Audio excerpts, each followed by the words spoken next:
Ang ambush sa kanya hindi raw magpapabago sa adikain niyang isulong ang kapayapaan at pagbabago sa BARM. Ito ay ayon kay Chief Minister Makakua.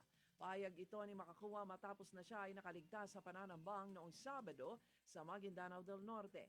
Nalulungkot nang si Makakua na may mga taong gumagamit ng karahasan. Makamit lang ang kanilang adikain. Nangako siyang di kayang pigilan ng anumang ambush o karahasan ang kanyang tungkulin na paunlarin ang BARM. Samantala, mahigpit namang kinundina ni MILF Chairman Alhaji Murad Ibrahim ang ambush kay Makakua.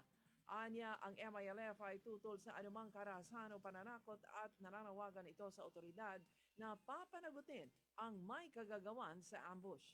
Giit pa ni Kagi Murad na ang kaligtasan ng bawat mamamayan ng BARM ay prioridad ng MILF at hiniling sa publiko na iwasan ang magpalabas ng mga haka-haka na magpalala sa sitwasyon.